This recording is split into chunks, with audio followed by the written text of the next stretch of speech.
Well,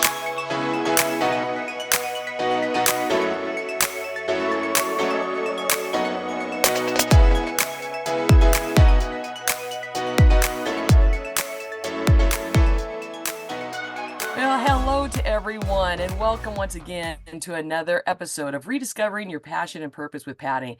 I am your host, Patty Stuhlen, and I am the Chief Pathfinder of Pathways with Patty. And today's guest is another wonderful person that her story is remarkable, and I'm excited to have her here today. Anissa Bass, a captivating actress, author, model, Army veteran, and influential speaker, threads resilience and inspiration through her diverse journey. Featured in esteemed publications and Wendy Williams interviews, her impact spans artistry and purpose. With cinematic roles like Bondage and production and crewman in Lover's Lane, her strength lies in sharing intricate life experiences detailed in 44 life lessons of hurt, love, and triumph. A 26-year licensed practical nurse, her compassionate care and advocacy for breast health and combating sexual violence in the military reflect her character. Personal tragedy and her husband's gastric cancer battle propelled her as a passionate stomach cancer awareness advocate.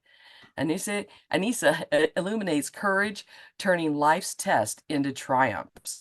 Her signature topics guide us to embrace ancestral light and face it with unwavering resolve.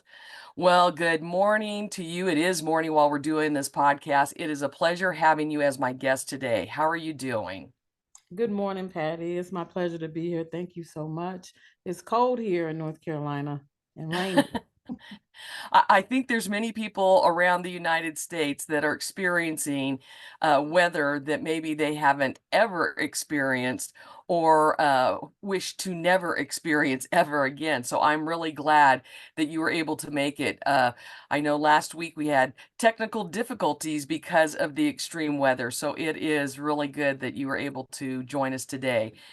With that said, let's start out with, I know that you have, just briefly in the introduction that I just mentioned, there are many paths that your life has taken you on. And I know through all those different paths that there have been those life challenges and obstacles. And so I would really love for you to share your story with our audience. Okay, sure. I'm going to read something to you guys that I have prepared. Actually, my oldest daughter, Natasha, prepared this in honor of her dad. On August 10th, we lost an incredible man named Anthony Bass to a long battle with stage 4 stomach cancer. Anthony endured over 30 blood transfusions, 10 rounds of radiation, 2 rounds of Fofox chemo, and an attempt at a total gastrectomy, which was aborted because of a metastasis to the peritoneal. He was a loving husband, devoted father, and a mentor to those he worked with. Anthony fought hard and remained optimistic throughout his entire diagnostic. His bravery, courage, and resilience inspires his family to keep going and tell his story to everyone who will hear it. Statistically speaking, African American men die from stomach cancer more than any other ethnic group in America, which puts Anthony in the high risk category. In addition to this, Anthony had cancer on both sides of his family, and his A positive blood type is rare, which thickens easily and which also contributed to the blood clots that he experienced. We first learned about my husband's diagnosis because Anthony was experiencing an uncomfortable sensation in his stomach along with dark stools. He was misdiagnosed twice. He was told that he had stomach ulcers. It was not until May 2022 that he received an endoscopy that revealed the stomach cancer. By that time, he was given 6 months or less to live. During his treatment, he received a Pleurex catheter, an IVC filter, an attempted total gastrectomy, 10 rounds of radiation, and 2 rounds of Fofox chemotherapy. In addition to this, Anthony experienced a variety of symptoms from loss of appetite, severe weight loss, to vomiting after almost every meal. It's so important to share our story because cancer, specifically stomach cancer, is a disease that is often diagnosed when there are no other options, leaving families with little to no resources or support. which is a very hard thing to endure. The reality is when you are at stage 4, people are already giving up on you. So you have to advocate in every step of the diagnosis and treatment plan because your loved one's life still matters. We carry Anthony in our hearts every single day. We love him and miss him very much. And we hope that by sharing our story, it will spread awareness and honor his life. Wow, that is absolutely beautiful. That was hard for me to read. Well, I well, mean, but I did it. well, and the thing is this is part of your story and what you're sharing, and on so many levels of what your daughter wrote, I can totally relate to the 5-year battle that of what started out for my dad as prostate cancer, that went to bladder cancer, and finally went into bone cancer, and so I can relate to uh, to what she is saying about all of the different treatments and all of those things. It is very, very tough. And so thank you very much for starting out with that, because I know there's many families that are listening right now that they are either in the midst of experiencing that same type of challenge, or have or will experience it. So thank you Right. so much for that. So You're with welcome. that said, what brought you up? I know we mentioned about in the introduction about you being in the military and all of the things. So where would you like with sharing your story? Yeah, I'll just kind of I guess start where I am with the cancer. The cancer diagnosis came in the midst of our oldest daughter graduating from college. She was getting her master's degree. She was about to get married. You know, we had a second chance at our romance. We got married twice. So my husband and I were divorced for a little time, about 4 years, and then we got back together. And so I've been very active, trying not to forget anything that's going on with, him for the sake of his children by jumping headfirst in and volunteering and advocating. The year that he passed, which was August 10th, 2022, I got invited to go to Duke. I spoke uh, in front of doctors and nurses and cancer specialists, about my husband's journey. And from there, people started reaching out to me, wanting me to speak more about it. Um, my actual start, started in the military. I went in the military at the age of 17. I went in for a short while. I did become pregnant, and I ended up getting out of the military early to go to nursing school. Hmm. So from that, I spent 8 years in the military. So from that, I ended up joining the military, and then that's when I met my husband the first time in 2000. So when we took our break, or when I divorced him, let me say that, I decided I wanted to be a actress and a model and Hmm. a writer and all these different things. And so I jumped headfirst into that. And him and I remained, we remained friends. We were raising children together. And in the midst of us getting back together the second time, I decided I wanted to write a life lessons book. So I wrote a book. It's entitled 44 Life Lessons of Hurt, Love, and Triumph. And the book is just basically, just speaking to, I thought it was just going to be speaking to my daughters. It was Hmm. life lessons that I had, endured and I had conquered, and I'm still learning, but I was really writing the book for my children. And Naisha Davis, who was my publisher, said, "No, ma'am, you're writing this book for everybody, men, Uh-huh. women, everybody, everywhere." And so I Hmm. couldn't see the grand scope of that, until I saw that, she put that in my mind, and it was like, okay, yeah, I gotta really look at this, and I gotta really open up and share, my heart. So that's what I did with this book. This book is available on Barnes and Nobles, Books A Million, Target online, Walmart online, and Amazon. Oh, And I have copies too. wonderful. And yeah, so that is sort of I've done some movies, I've done some plays. I did a play, I wrote a script. I wanted to just do some creative artistic things. I think that's what it was. But now that in the midst of all those things that I said that I'm doing and I have done, God has showed me that my my purpose now is to actually advocate for stomach cancer, because my husband's life, even though it was cut short, we had a wonderful life and it Mhm. mattered, you know, and it Mhm. doesn't stop there. My youngest daughter looked at me one day and said, Mom, I don't want to forget dad. I hope I don't forget him. And Mhm. that hurt me. You know, it Mhm. hit me in my heart, because it was like, how do you keep your children's memory alive for them with their dad, and he's no longer here. So we were all experiencing a different loss. You know, I'm losing a Mhm. husband, they're losing a father. And Mhm. so we had some dynamics with that, you know, just trying to adjust. And we are all in grief counseling. You know, we went for grief counseling. We have to individually go because we're individually dealing with different things.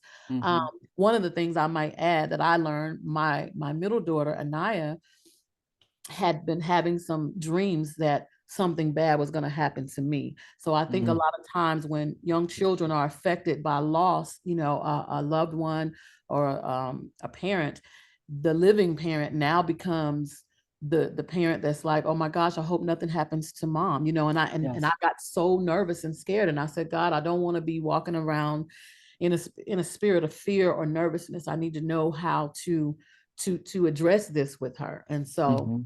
by me sharing this, talking about it, advocating, going and speaking, you know, doing different symposiums, that keeps it normal for us because it happened, but it Mhm. also keeps my husband's memory alive. It keeps his name, you know, on the children's mouth and on others, you know, Mhm. so he will never be forgotten. And I'm helping, you know, helping caregivers, supporting caregivers at the same time.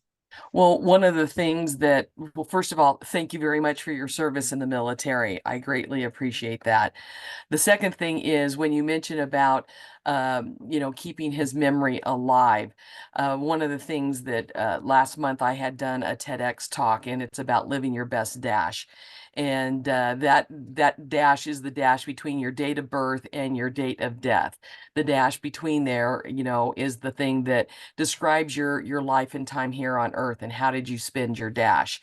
And in that talk that I did, towards the end of it, I used my dad's death as an example of someone who lived his best dash. And part of the way that I keep my dad's memory alive, number one of the things that I wanted was his sweatshirt that he wore when we would go camping.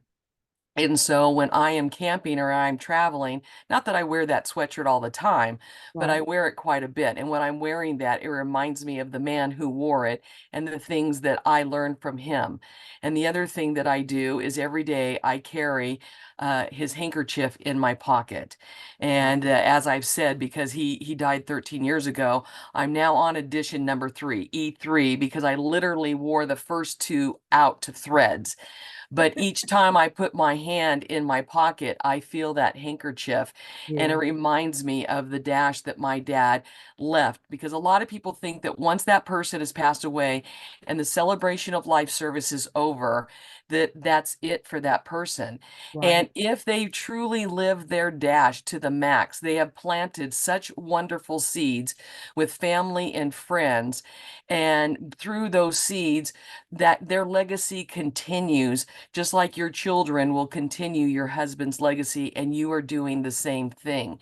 So Right. I relate to that on so many, and I'm also glad to hear your family is in grief counseling because I think there is a bit of a stigma that Right. goes along with that. Right. Because I know in my family, my mom did not want to go to grief counseling. I thought, oh, we're going to go to grief counsel. I'm going to take her because it'll be good for her. I won't need it, but it'll be good for her. Yeah. And you know what? I think that it was probably even better for me than it was for her. And we were in it for 2 years, Right. and it just taught me so much. So that is so great to hear that your family is doing that and has been doing that. Absolutely. Absolutely. So, would you say that, well, when did you realize that you had a passion for helping others? Because obviously, if you went into the military, that I would see that as a sense of a feeling like you're helping others by doing that. So was that something that has always been instilled in you from a young age, or when did you realize that you had the passion for helping others? That is a very, very interesting and important question, because I was just thinking of that myself. I was like, when did I become this person, that wanted to help, and I knew that Mhm. that was a life calling for me. I would say that when my uncle, I had an uncle, his name was Terry McQueen, Terry Wayne McQueen. He was my favorite uncle. He was in the military. He was a cook in the military, and he used to play records in the park. They called it Disco in the Park or Sunday in the Mhm. Park. So I just remembered all those great things about him. And he became very sick. Um, and I was asked as a young girl, maybe 13, 14, to come in and help take care of him. And, I didn't shudder at it. I just realized that, oh, this is my uncle. He's sick. I need to help. I need to help the family. And so I went in and I would help, help to, take him to the bathroom, help bathe him, help feed him, all those things, his oxygen. And I was like, wow, I have a caring side. It doesn't gross me out, so I Mhm. probably pay attention to that. So he did pass, subsequently. He had some sarcoidosis, lung stuff going on, but that instilled in me my compassion, for people Mhm. that needed help, And so when Mhm. my mom suggested that I go to CNA school, they called it Candy Striper back then. Oh, I yes. jumped at the chance to do that with my mom, because my mom was a certified nursing assistant. She was a CNA. And I did CNA for a little while, but then I decided, I wanted to be in charge a little bit. So I went to nursing school. Uh-huh. And I loved it. I've been a nurse. My oldest daughter is 29. I think she's 29. She'll be 30 this year. So I've been a nurse for 28 years. Mhm. Yeah. And so, and That is also, a wonderful calling, but it is for very special people. right. I Yes. have some stories. Okay. I got to write a whole book on that, Patty. I'll bet you do. Good and bad, but I'm Yes. gonna focus more on the good. I won't focus on. Yes. Amen to that. Yeah, yeah. It's definitely a calling. Yes. Nursing is something where it taught me to put myself in a position, of that person, because one day I will need that help. I will need somebody Mhm. to wait on me and to be patient with me and to care for me. And I Mhm. think that was one of the things that scared me the most, was when my husband passed. I was like, oh my God, who's gonna, he's gone now and I'm here alone. Who's going to take care of me when I get old? Who's going to be here with me when I get sick? Right. And I Right. and I really I was feeling very guilty for feeling like that. And Mhm. that's why I needed therapy, because I was like, I'm a nurse. I should have seen this. I should have been able to save him. And I had to have Right. people tell me, hey, look, you're not God. It's not Mhm. your fault. I really had to have people to have that one-on-one conversation with me. And it wasn't until I got invited to Debbie's Dream Foundation.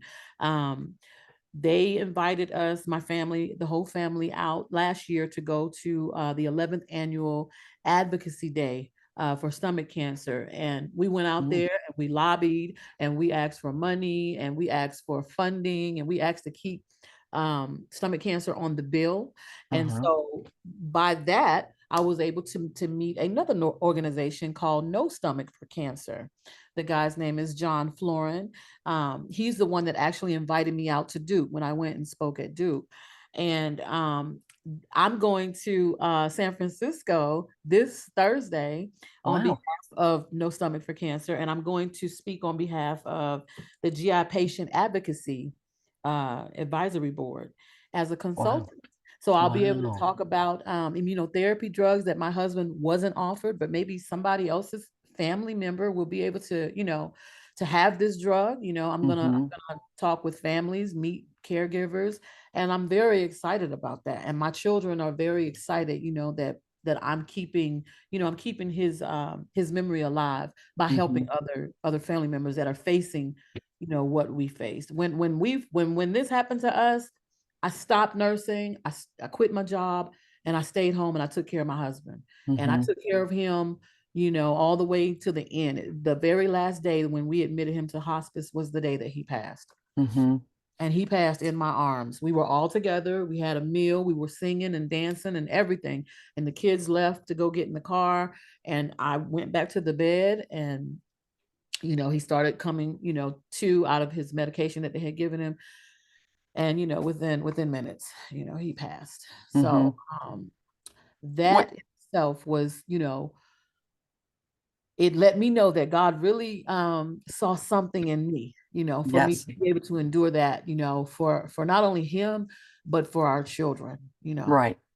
Well, and through a very tragic situation that I know a lot of people, even people of faith like us, we question why.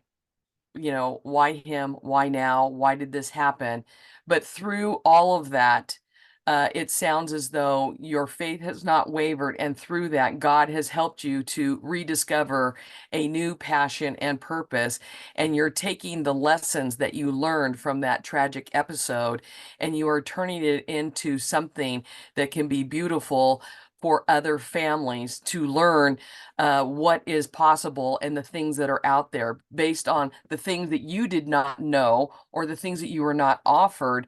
Now you are going to help others to know these are the things that are out there and these Right. are the ways that we can help you to find them. And that is one of the most unselfish things that you can do in helping others. So great job for that. Thank you. Thank you. I even struggled with that, Patty. I struggled with um because I saw a lady, she was on Instagram, and her husband had passed. She had two young children, they had twins, and she started an organization, she started a grief podcast. And I was just reading through, seeing how people were engaging her. And there were a lot of people that were mad and angry with her Mm, for profiting off of her husband's name. I mean, they let her have it. And I became wow. fearful, like, oh my God, I can't talk about his stomach cancer. I can't even talk about it. I can't share it. So that was a major factor in me Sure. going to grief therapy, because I was carrying a lot of the just the weight of it, like, Right. yeah, it was a fog, and Right. then as I started seeing and meeting other people online and watching other people's stories, their grief stories, going to on online Zoom meetings and talking to people about their grief stories, that's when I realized, okay, you have a story to share. Hmm. God said, hey, you got a story to share. This Well, this happened to you, it happened for you. exactly. And I know that through my grief process, I have definitely learned that grief affects people very, very differently. And That's there is no time limit for it. right. So I know even after 13 years since my dad has been gone, there are moments that I have what I learned in grief group called grief storms, where I'll just start bawling. Either it could be a song, it could be something that I see Yes. or what. And there are those people that they go, oh my gosh, you're not over that yet. That's a very negative comment. And the thing is, that person truly meant something to you and was Yes. a major love in your life. That is a hole that will never ever be filled again. If they really Exactly. had that much of a significance in your life, that Right. grief never goes away. And that's Right. part of what keeps that person's legacy alive inside you, is when you do have those grief storms that happen because they meant that much to you. And that's not something to ever feel guilty of. Right. Right. Absolutely. Thank you for telling me that. I needed to hear that. That's why Well, I wrote it down. well, and the other thing I think that we all learn is that hurt people, and we don't know what everybody's journey is, but it's not for us to judge someone else on their journey because everybody's journey is different. And Right. with that woman starting her podcast and with the things that you're doing with advocacy, you know it is a call from God that this is how you take something tragic and you turn it into something good that will help others. Right. And that's all Right. about rediscovering your passion and purpose. So that does lead me into my next question for you. Throughout your life, you have had challenges and you have had obstacles that you have had to overcome. This probably being one of the biggest ever, along with, the death of your uncle. Right. But in saying that, did you find in those past challenges, did you lose your passion and purpose along your life's journey? And if so, what did you do to get beyond that to rediscover your next passion and purpose? Okay, yeah, that's a good question. So in my book, I speak about it. I do talk about it. My husband and I, we had lost three babies. We Mm-hmm. had three miscarriages, and we actually had one child, Brianna Angel Bass. She was born December 1st, no, December 29th, 2001. I'm sorry. And she died 21 weeks. I was 21 weeks. So I had her, and she was in that gray area where they didn't really, they really couldn't save her. Mm-hmm. And I had another miscarriage after that. And Wow. so, it wasn't until I took my hands off of it, Patty. I took my hands off of it. I quit thinking I gotta get pregnant. I gotta have a baby, and my husband, I gotta, do this thing. When I let it go, when I stopped thinking about it so much, that's when I became pregnant. And Mm-hmm. and I even had a heart monitor. I had a heart monitor on because I wanted to hear my daughter's heartbeat.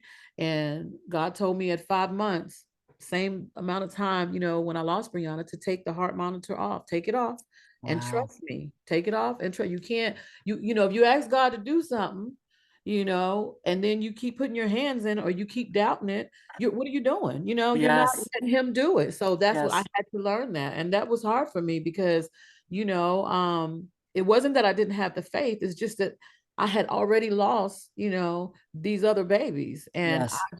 I wasn't ready to, to go through that pain again. But yeah, that's how I was able to get over that. And once I did, when I met a young lady that was dealing with miscarriage or, preterm loss, early, miscarriage, I could talk to her and share my story with her. I could let her know what we did. We had to have a cerclage, which is, a little small stitch that they put in your cervix to keep your cervix closed. I Mm-hmm. didn't know that I was having what they call spontaneous miscarriages. And that's what was going, and plus I was working, I was standing up on Mm-hmm. my feet a lot. And so I went on, bed rest, and I had my children, and I was able to, stay home. And right after that, 2 years later, I think we got pregnant with Autumn. So, Oh. God gave us back double for our trouble, and I was so grateful for that. But I didn't take any of that, you know, for granted. I knew that that was Right. part of my story. I knew that I was going to have to speak about that again because God brought me through that. You know, Mm-hmm. he brought me through that. But what started the cycle was the fact that you were willing to be vulnerable to share your story with that other woman. And because you were willing to be vulnerable and basically reach out for help, which you probably did not realize that's what you were doing at the time, Right, you talked to the exact right person at the right time, so right. you were able to carry your baby full term and to have double the trouble, so to Uh-huh. speak, Uh-huh. double your joy Double your because joy. of that. Yeah, And I think that that right there is a big lesson for everyone to learn that in our darkest moments, whether you are a believer or not, when you reach out to someone else, when you make that big leap to be vulnerable, to share your story, you never know what type of ripple effect, number one, you're putting out there, but what will come back to you, right. because I truly believe that what you put out into the world is what you receive back. Absolutely. And it sounds like over and over again, through you losing a passion and purpose for whatever it is, you continue to learn the lesson from the challenge and the obstacle, and you learn the lesson and you use that lesson not only to help you on your life's journey, but you are then turning around and helping others to make their life's path a little bit easier in return. Absolutely. And I think that is one of the greatest things as human beings that Right. we can do for each other. Absolutely. We've got to be able to look at each other and see, some commonalities. We got to be we're separated through our skin color, or our Hmm. religious beliefs or our Hmm. hair texture or whatever, but at the core of all of it is when I look at you, I see an image of God. I see a woman with blonde hair and fair skin, but God made this person in front of me. And Hmm. how do we connect? How do we relate to each other? Not, Yes. what college you went to or what car did you drive or what house do you have. Those things don't mean anything when it comes to the commonality of, being humans and having Yes. something in common. And we can connect on a soul level. Yes. So that's where empathy and compassion is built. Right. When I became a nurse, there were a lot of times when I would even have patients that would tell me that they didn't want me or they couldn't have me as a nurse because of the color of my skin. And I Oh my just couldn't goodness. fathom it. I just couldn't Wow. fathom it. But then I had to realize that that was the mentality of the elder people that I was taking care of at the time when they were young. You see what I'm saying? Right. Yes. Yes. Nowadays in this climate, we welcome help from anybody. Yes. We want you to bring the medicine. We want you Yeah.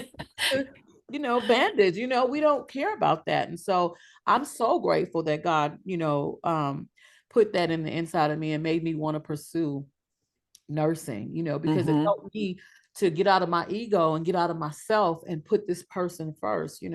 Right.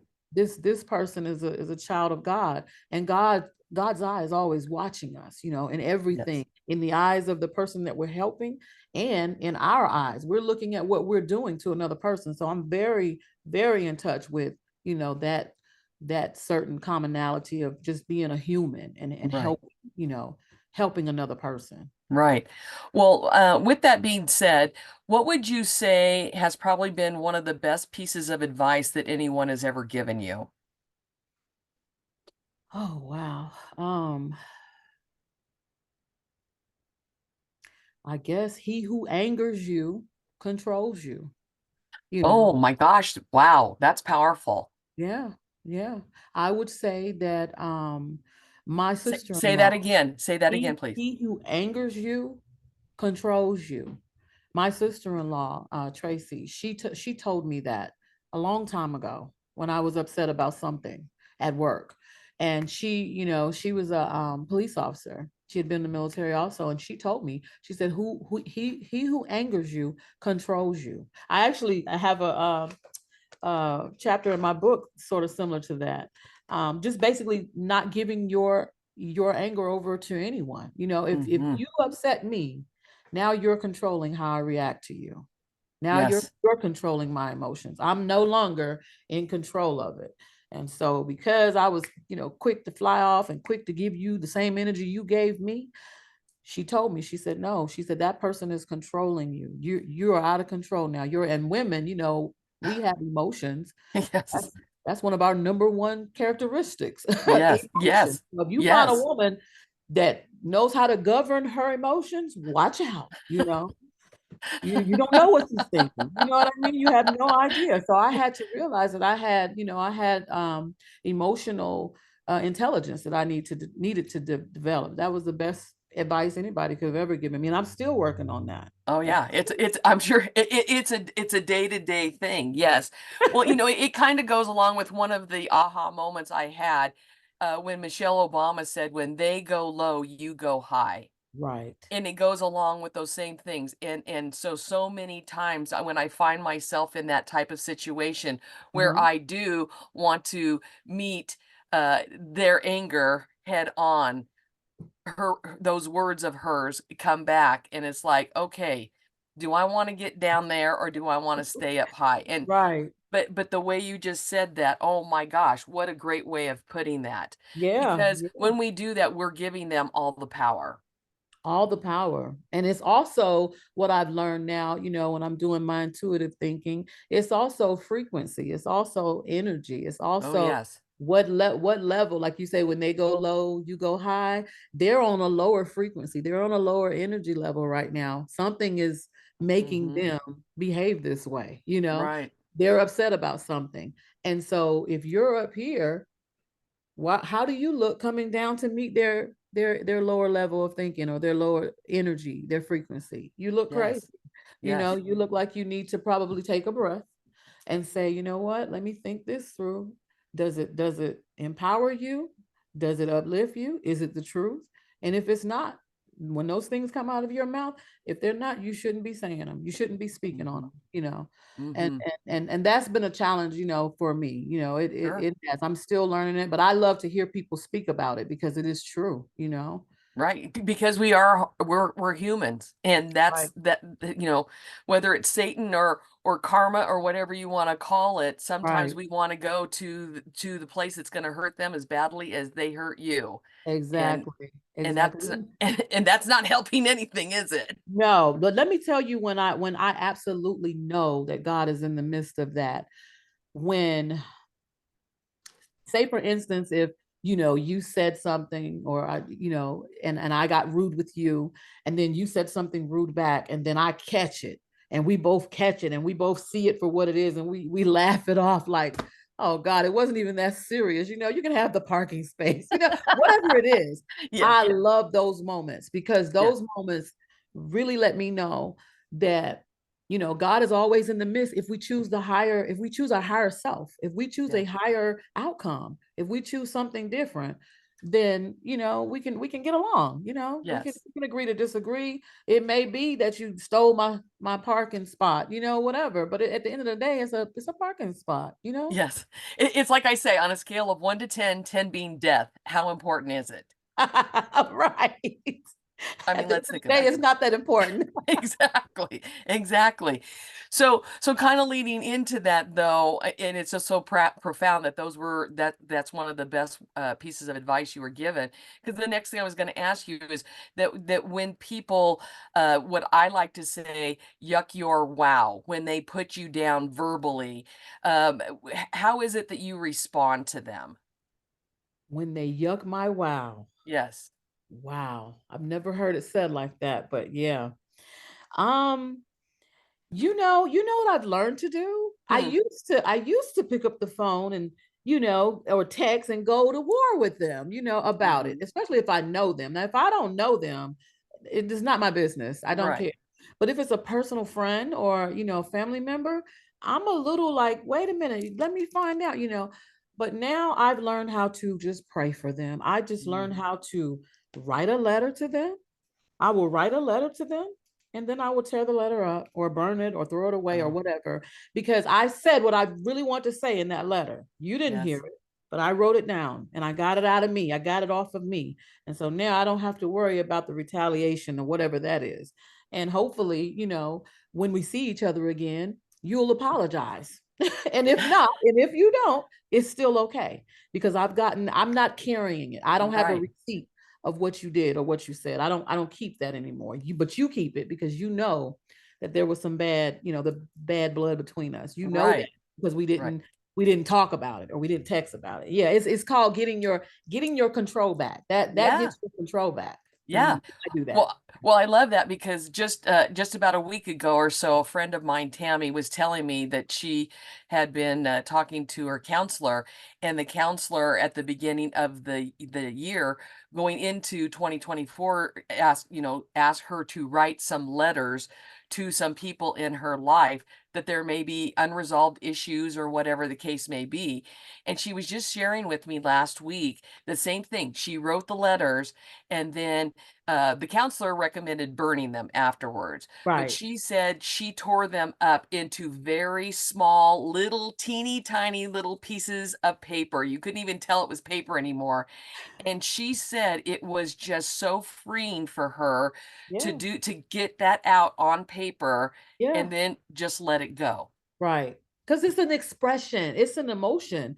And when Yes. somebody offends you, or if they say something to some people will say, well, if you didn't do it, why would you respond? Or, you only answer to what you're guilty of. And a lot of times for me as a Libra, I'm seeking truth, justice, all of that, fairness. Mm-hmm. I don't want to be accused of anything wrong. And if you are accusing me, I'm going to show you that you're wrong. Right. I have had to learn how to take my hands off of it and know who I was, what I said, and the way you interpreted it or the way you perceived it, that's on you. That doesn't have anything to do with me. I know what Mhm. I said and what I did. So if I don't, sit here and try to check off every little box, I didn't do, I don't worry about it no more, because that gives me a lot of, headache and Yes. depression and worrying and anxiety that I don't need.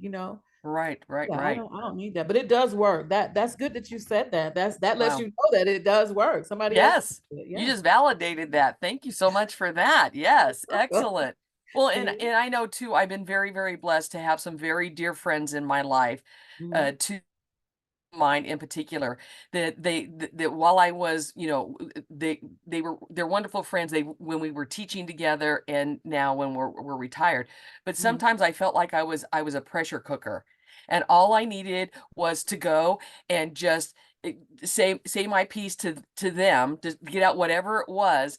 And I right, wasn't looking for any solution or an answer. I just needed to say it. And then once I said it, and it wasn't about them, it was just some issue that was out there. Once I right, said it, it's like I released that pressure valve, and right, I was good. I was good right, to move on with my day. I just right. I just was able to verbalize it out there, and I was good. But I do love the letter writing thing. So I believe I'm going to be adopting that. So thank you for sharing that. Good. That's good for you. So at this point, Anissa, what would you say, where you are right now in your life? What would you say that you are passionate about personally and professionally? Personally, I am really passionate about being here, being here for my kids. Hmm. That's number one.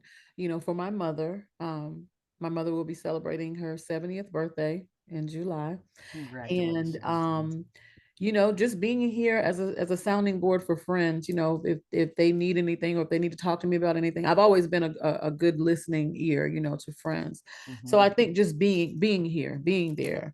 Um, and professionally, I've been a nurse for so long, and I'm in school right now for health systems management. Mm, And I don't really know if that's where my heart and passion is. I've been looking more at death doula. They have death doula mm, services that they need now. And hmm. they also have, I'm interested in mortuary science. I'm Wow. interested in, funeral home Hmm. services. And I know that's a whole spectrum down the other way. But for me, those people at Colvin Funeral Home that handled my husband's last days, here's this picture. They Uh, treated my family with so much empathy and grace, so much care went into, a very stressful day. And sure. so I just really want to continue to be of service Hmm. to people. Yeah, I One. actually I actually know that that is my highest calling, is to continue to be of service uh to people. I was feeling like, I have nobody, to love. Valentine's Day is coming. A lady last year sent me and my friend a beautiful bouquet of flowers. She's a widow and she started a widows group, and she makes these flower arrangements for Valentine's Day, and she delivers them. And Oh I my gosh. wanted to help, but she was so consumed. It's a big project for her. And God spoke to me one day right here in the house and said, "Okay, you wanted to help her, you couldn't. So why does it have to stop there? Why don't you start your own, widows foundation or your widows group or whatever?" And Right. Widow's Heart jumped in my head. I saw it emblazed in the sky. It was like Widow's Heart with three hearts right here, and I was like, Oh, "Wow, look at this!" uh-huh. It just came. It was like a download. That's what I Hmm. call it, and it just dropped right in my conscious mind, and I said I could do that. That's adding more stuff, but No. it makes me happy and it keeps me going, and I know that I'm reaching somebody. I'm giving back. Yes. I'm giving Yeah. back. Wow, that's powerful. That's really awesome. So now that we know what you're passionate about or learning to be passionate about, what Mhm. would you say right now at this point in your life, what do you believe your purpose is personally and professionally? Whew. Well, I'm still discovering my purpose, but I would say that my purpose is to balance. Mm, I balance. I balance. I come in and I balance. I'm able, God has given me a great gift of discernment, that if people are in discord or arguing, I can see both sides of their story. I can see you and you. I see both of y'all. hmm. Some people come in and they just see one person. They don't because they may not even believe in whatever it is that you believe in. And so, oh, you're a homosexual or whatever. And so they automatically don't want to hear what you got to say. Right. I don't come in with that. I come in with I'm going to listen to you and I'm going to listen to you. I should have been a judge. I probably could have been a lawyer or a judge if I wanted to. You know what I mean? Because Yes, yes. I have a fairness, about me. Not to Hmm. say that it's right. It's just that I'm able, and I know that because people have told me. They said, Anissa, you know what? You are great at dissolving conflict, or you're great at, seeing both sides to an argument. Yes. Even with my kids, it's like it's important for them to tell me, Mom, you're wrong, and I'm like, okay, I see where y'all got it from. It's not that I'm wrong. It's just that, I made a mistake, because my Yeah. kids check me, they fact check me, they Google me, hey, this is not correct, Mom, and I'm like, Uh-huh. what? But I get it, you know what I mean? And Right. I would say that my purpose is definitely there to bring balance and harmony where there's discord. That is my purpose. Yeah, it was one of them. Well, and the thing that I'm learning from you through our conversation together is it sounds like that balance also what you're doing is you're balancing your personal life with whatever your professional life is going to be. And you know it's important for you to keep that balance so that you are able to live out your passion. Absolutely. There's no way I could put on a mask and be one person and then jump on here and be somebody else.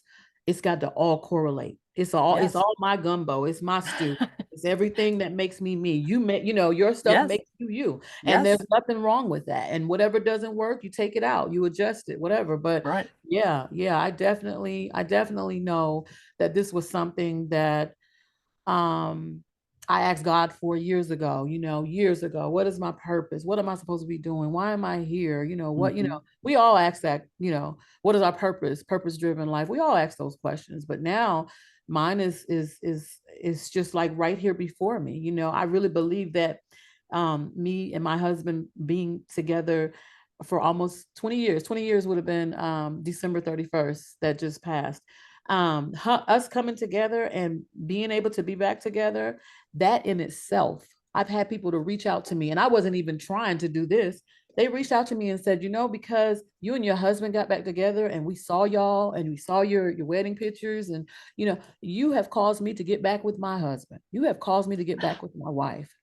And I think that's amazing that I touched somebody Hmm. and I didn't even Yes. know that I was doing that just by, you know, forgiveness. We both hurt each other in the past. Forgiveness and picking up the pieces and starting over. God knew that Hmm. I needed to be there for my husband during this season in his life. So Hmm. I am appreciative of the love that I had from this man. He was my angel on earth. And I wouldn't trade it for the world. And if I never ever get married or fall in love again, I will say that I did have love. A lot of Yes. women go through life and they never find love. They never, fall in love. They're never felt like they're enough for anyone. My Right. husband loved me. He truly adored me, and he helped me realize what love and unconditional love and forgiveness look like. Hmm. Without that, there's nothing. Right. Love Well, wins. part of what you had said about, asking God what your purpose is, I was attending a webinar this past weekend, and the guest speaker did this quote by Mark Twain. It maybe I've heard it somewhere along my life's journey, but for some reason, maybe I wasn't ready to take it in for what it was saying. But the quote is, "The two most important days in your life are the day you are born and the day you find out why." Wow. And that was, as Oprah says, an aha moment for me on so many levels, because that does go along with finding out what is your passion and what is your purpose. Right. Yes, I was born, but why? But why? And that is part of our life's journey, is discover why. And it takes it goes on many paths and travels in many different directions, and we Right. don't always understand it, but it is the process of learning why. Absolutely. And that's one of the things that I love about your story that you've been sharing this today, is that just because one door closes does not mean that that's it. That just means that there's that other door that we have to be daring to open, and be willing to go on that journey, even though it's not going to be easy. But wow, what a ride, knowing the things that we learn and the people we touch along the way. That's amazing. Yeah, it is. So, Amazing. Yeah. so I know that you said that balance is a purpose. Hmm. Would you also say that that's your superpower, or what would you say is your superpower? Oh my gosh, my superpower. I think bringing people together. Mm-hmm. I have a superpower. I was told I have a gift for the gab, you know. So Uh-huh. I think connecting dots. I'm good at placing people, in position to meet each other or to, you may have something that she needs or he needs. So I'm good at, people Mm-hmm. communication, bringing people together. Yeah, that's definitely Awesome. a superpower. I think people, like to have a middle ground person, a person that's neutral, Mm-hmm. they're not judging them, you know what I mean? Yes. Yes. Not to say that I'm a saint, because I'm No. not, but I'm just saying I have been in places where I have I couldn't use anything that you're selling, but I know somebody that does. And Mm. so I'm always picking up the phone or texting and saying, hey, I'm passing it along. It's Yes. like the person behind me, the person in front of me, I go to the drive-through to get my Starbucks and the lady's already paid for it. Yes. So that it's always like a whisper in my ear. I should already know to do it, right? But it's like God saying, okay, now what are you gonna do? And so I'm like, I'm gonna Yes. pay it forward. I will pay for that too. And hopefully that'll last all day long. Exactly. You never know, who you may touch with that. So I would say that me wanting to see you win, you prosper, you grow, you heal, that's my superpower. Yeah. Yes. Amen to that. And that is a wonderful superpower. Well, as you heard me mention earlier about what it means to live your best dash, that dash representing your life, how would you say that you're living your best dash? I am making lemonade out of lemons. I am Hmm. waking up every morning thanking God in gratitude just for waking up, just for putting my feet on the floor, just for being able to walk. You know what I mean? I'm Yes. getting to the base, And that's just when you can be grateful for the little things. Oh my gosh. Every day is a beautiful day. And if Yeah. you can live your life, like the famous Cat Williams just said on the Shay Shay show, if you can live your life as if this is the last day, if you live every day as if this is your last day, did you do a good job? Did you make people Hmm. feel good? You know what I mean? Did you Hmm. inspire someone? How Yes. was your day? How did you behave? Because that's what you're leaving. Right. That Yes. last encounter, you never know when your last encounter with people will be, you know. Yes. That's why it's important to always, depart with, I'll see you later, I love you, or something like that. Not Yes. goodbye. Yeah. Because say goodbye, that might be the last goodbye. Yes. Yes. I agree with that. Are there Yeah. any final thoughts or words of wisdom that you'd like to share with our audience? Um, I think the only thing I can say is just for people that have no clue about, the stomach cancer. There's a hereditary diffuse gastric cancer. It's called ADGC. Um, it's a gene mutation, CDH1. Just make sure that you're getting tested, find out if anybody in your family has this gene. We didn't know anything about it, but we knew that my husband did have cancer on both sides of his family. So now, because of that, I've got to get both of my children, you know, screen Yeah. to make sure that they don't have this gene. So I would say make sure that you're getting your testing. You're asking about H. pylori, which is a intestinal infection that you can get. My husband had it 3 times, Wow. and that puts that stacks the odds against you Mm. for developing, stomach cancers and stuff. Hmm. I know people that, a friend of mine named Matthew, he found out he had stomach cancer, and within, like maybe 2 weeks, 3 weeks, he had a surgery and he removed it. Now he's living without his stomach. He's alive. You know what I'm saying? Wow. He gets screened for cancer, but you can live without your stomach if you catch it.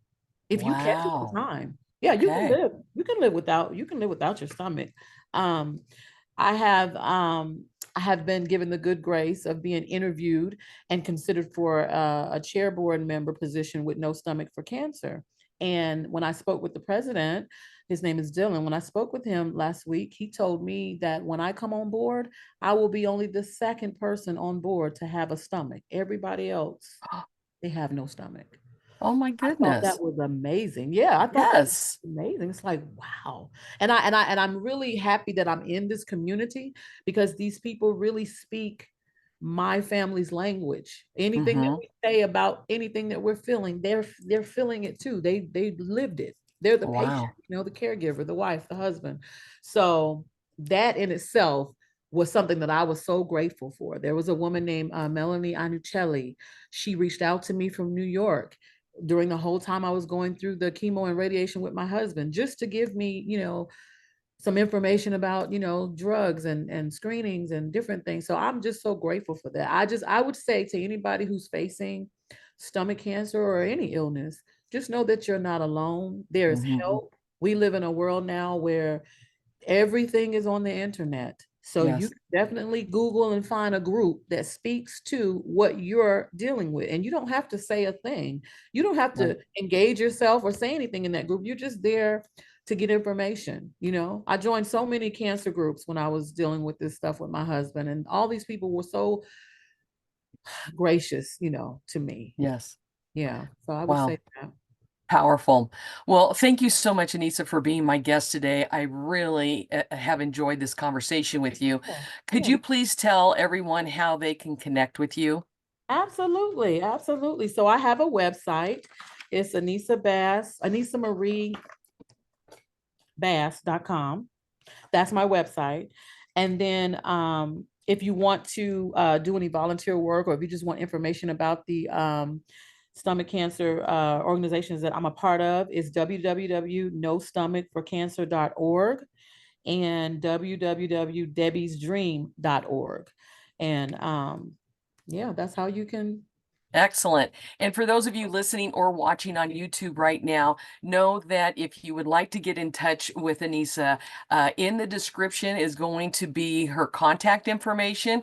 So you'll be able to go right to the description and click on that link, and you'll be able to have direct access to Anissa and get more information because, as you can tell, she is a wealth of knowledge, and every day she is getting more and more information to help everyone out there fight cancer, which is such a horrible disease. Yeah, And I think almost everybody in one way or another has been touched by this horrible disease as well. yeah. So thank you once again, Anissa, for being here and being Oh, my guest. I have really enjoyed our conversation. thank you. Thank you, Patty, for having me. I appreciate the time. Thank you. Well, for you out there listening, remember to subscribe and follow this podcast, and go ahead and invite your friends and family to also subscribe as well. And don't forget to check out my website at www.pathwayswithpatty.org and sign up for a Zoom chat with me, or to get my Pathway to a New Beginning roadmap. So until we meet again, continue to live your best dash and know that life's an adventure, and I want you to enjoy the journey because your life matters. Thank you for joining us, and may God bless you all.